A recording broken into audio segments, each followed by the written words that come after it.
La naturaleza del alma. Lección 5. Los 7 rayos y el correcto uso de la voluntad. 1. Introducción a los 7 rayos.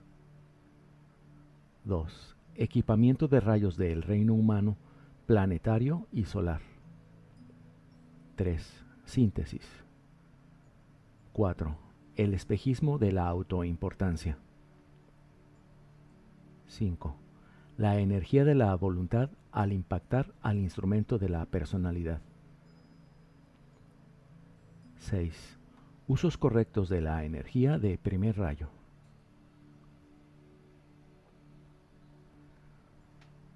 En nuestra consideración de las características de la voluntad divina, debemos tener presente en mente que es básicamente una expresión de la energía de la divinidad. Dios se expresa en este sistema solar mediante 7 energías de rayo, que son en sí mismas 7 frecuencias subsidiarias del rayo cósmico de amor sabiduría divino.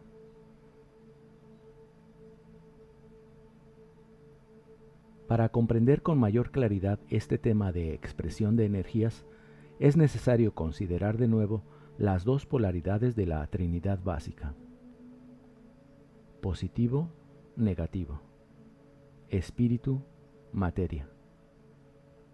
En la lección 1 se dice: vemos espíritu y materia como las dos polaridades de una energía. Espíritu es materia vibrando en su frecuencia más alta. Materia es espíritu vibrando en su frecuencia más baja. Estas dos polaridades, más el aspecto conciencia o campo magnético creado por la interacción de frecuencias entre sí, la definimos como la causa básica de toda manifestación.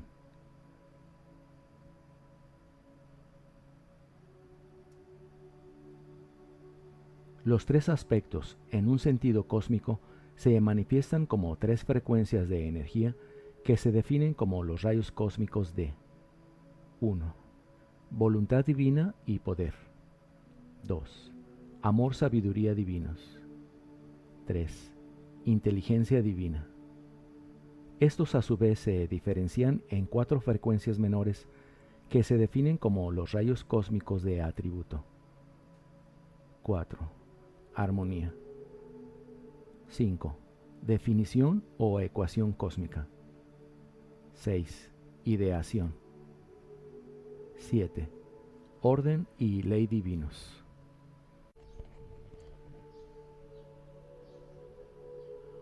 Un sistema solar encarna uno de los 3 rayos mayores, amor, sabiduría en nuestro caso, y se diferencia de nuevo en 7 frecuencias subsidiarias que son los 7 subrayos del rayo cósmico encarnado.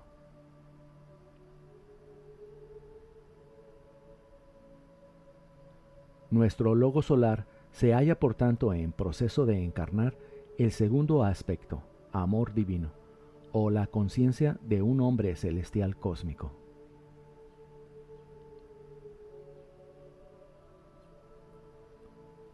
Amor cósmico es la lección que él está aprendiendo.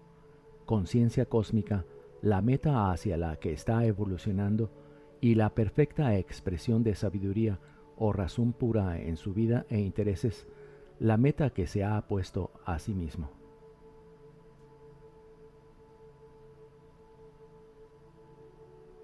Un logos planetario personifica a uno de los 7 rayos solares, en nuestro caso, inteligencia divina, y de nuevo se diferencia en 7 frecuencias subsidiarias que se convierten en los 7 rayos planetarios.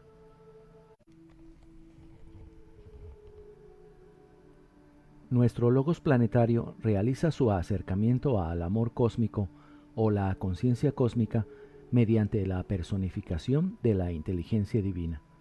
Intenta lograr y expresar amor cósmico mediante actividad inteligente y sus 7 frecuencias subsidiarias. Recuerda que de todas maneras está intentando encarnar la conciencia cósmica, de igual modo que la vida solar de la que forma parte, pero de modo indirecto, mediante la expresión de una característica divina inherente al aspecto conciencia del logo solar. Esa característica no es el tercer aspecto básico o aspecto materia, sino más bien la inteligencia divina que el hijo hereda de su madre.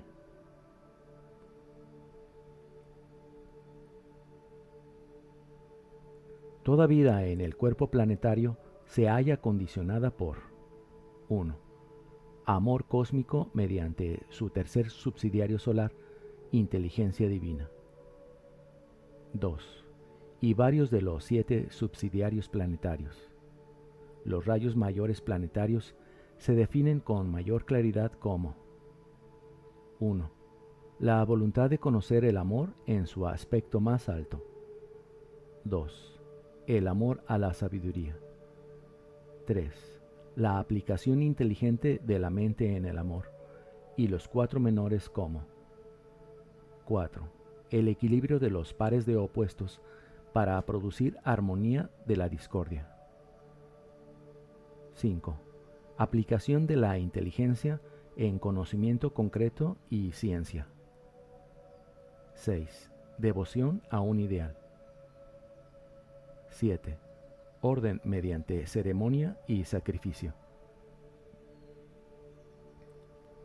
Los 7 rayos, tanto cósmicos, solares o planetarios, siempre mantienen su naturaleza básica, dado que se mantiene la impresión original de la intención divina. Solo son trasladados en frecuencia por la conciencia cósmica, solar o planetaria que se los apropia.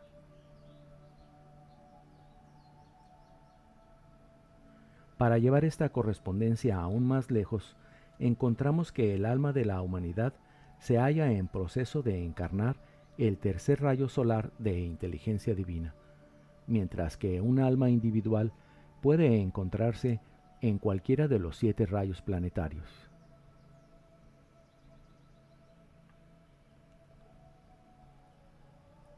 Los rayos de la personalidad son a su vez subsidiarios del rayo del alma. Síntesis es la elevación en frecuencia de cualquier 7 subsidiario de vuelta a su expresión original.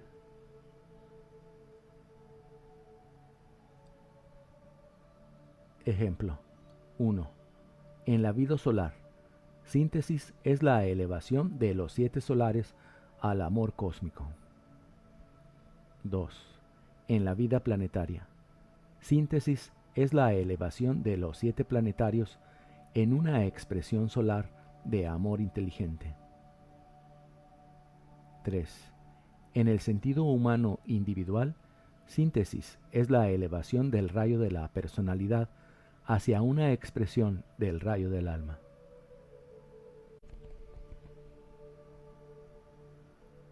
Contemplamos toda aparición en la forma como una combinación de ciertas energías de rayo, sabiendo que la llamada forma sólida no es sino el rango más bajo de las energías implicadas. Esta apariencia es la apariencia del aspecto materia, el polo negativo de la manifestación, mientras que el espíritu no es sino el rango más alto de frecuencias de las mismas energías implicadas. Entre estos dos está el campo magnético, el alma o aspecto conciencia, que se encuentra ocupando todo el rango de frecuencias entre espíritu y materia.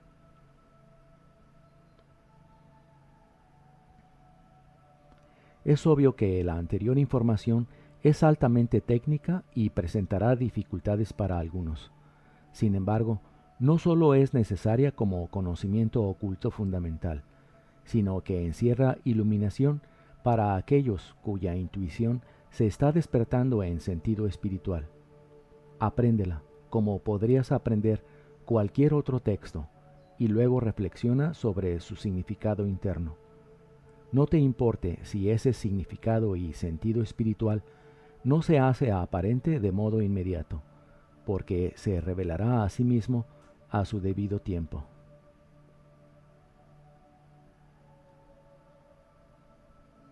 Sin embargo, la anterior información técnica puede ser de utilidad en un sentido ahora.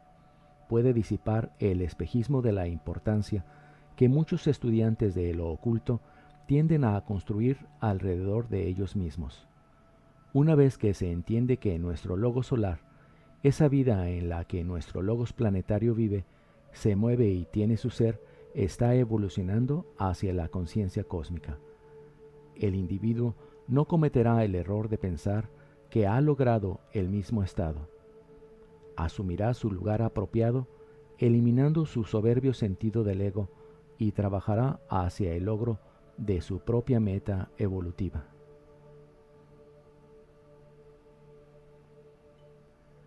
Esto es importante y posiblemente una de las experiencias más duras del sendero oculto.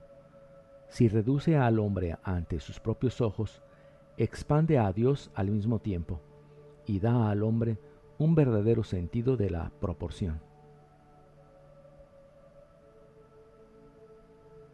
Cuando el ser humano comienza a vislumbrar la visión de su alma y a ser impresionado por la sabiduría de su alma, su primera reacción es egocéntrica.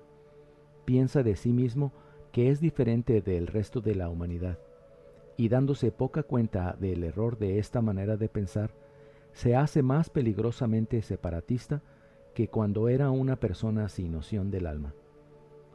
El antídoto es la absorción de unos pocos hechos ocultos más la realización de que lo que está sucediendo a él es tan natural como cualquier proceso de crecimiento. Él no es diferente ni único, por encima o por debajo de sus hermanos. Está simplemente entrando en una experiencia que todo hombre, mujer y niño sobre el planeta o ha compartido, o lo hace ahora, o lo hará en el debido curso del tiempo.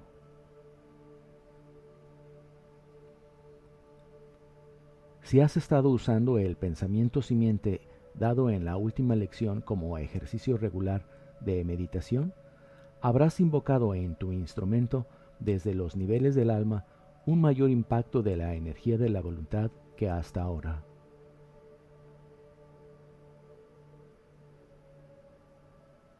Observemos ahora el efecto natural de tal impacto sobre cada uno de los tres aspectos de la persona.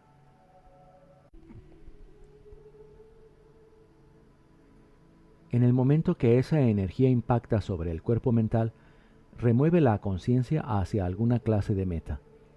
El individuo se ha provisto a sí mismo de poder de motivación, por así decirlo, que activa las motivaciones ya presentes. De este modo, la ambición espiritual, que es el impulso hacia el logro espiritual como personalidad separada, remueve su cabeza y el aspirante comienza a pensar en términos de posesión de poder y de amplia influencia. En lugar de servir a quienes se encuentra dedicado a servir o de responder a sus necesidades naturalmente, es consciente solo de sí mismo y de la necesidad de satisfacer su ego. Quiere ser alguien en sentido espiritual.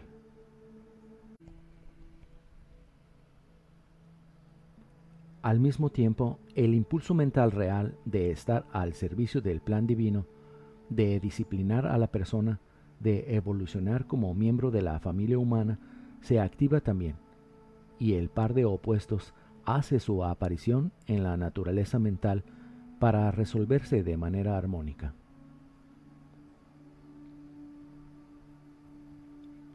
El conflicto entre las dos motivaciones producirá confusión, discordia, altibajos en la vida del pensamiento, hasta que se resuelven mediante dedicación y una actitud sana.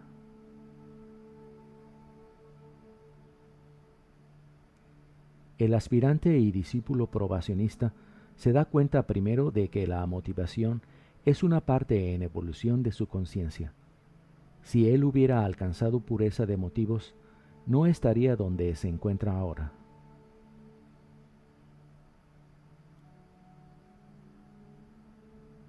Por tanto, acepta el hecho de que mediante el proceso de evolución ha encarnado los pares de opuestos y que ha entrado ahora a esa etapa de crecimiento y desarrollo en la que los resolverá dentro de sí mismo, transmutando gradualmente uno en la expansión del otro.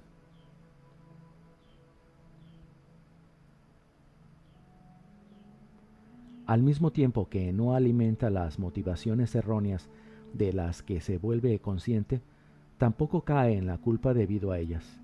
Están ahí. Son indicativas de su lugar en el esquema evolutivo y del trabajo por delante. Desarrolla el sentido del humor, se ríe de sí mismo y de sus fallos, y se dedica con diligencia a promulgar lo bueno, lo verdadero y lo hermoso.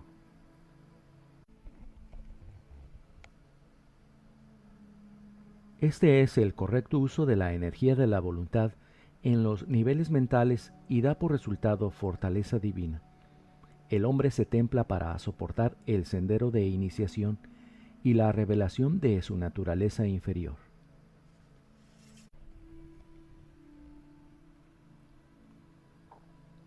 Según pasa la energía de la voluntad de la naturaleza mental a la emocional, produce el mismo tipo de conflicto allí: deseo versus aspiración.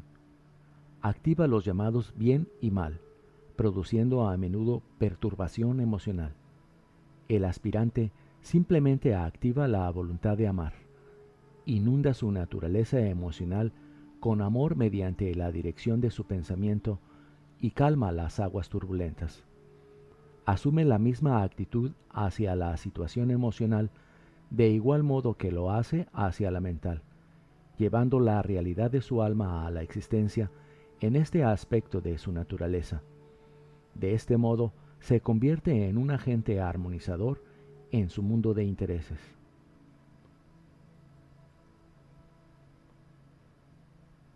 En el plano físico, simplemente pone en acción sus pensamientos y sentimientos reorientados. Se da cuenta de que su voluntad es el descenso de la energía de Dios impresionada con intención divina. El manejo de la intención divina genera orden en su vida e intereses.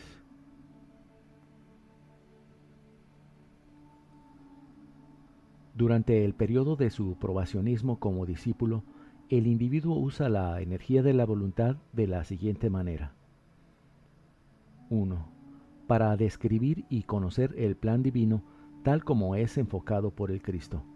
Esto lo hace mediante meditación, estudio y observación. 2. Hace su instrumento adecuado para servir al plan divino. Esto lo hace mediante entrenamiento disciplinario impuesto por el alma, lo que implica la invocación del impulso de la voluntad divina en su propia naturaleza interna. 3. Encarna en la medida de sus capacidades ese grado de cualidad del alma que puede contactar con su corazón y con su mente.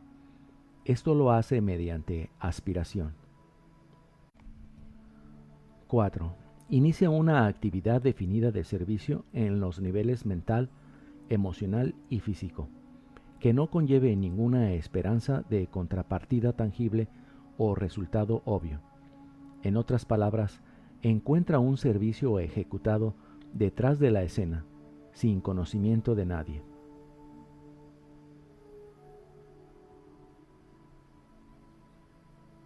Durante la próxima semana, continúa con el mismo pensamiento simiente, percibiendo los efectos del impacto de la energía de la voluntad en tu vida e intereses.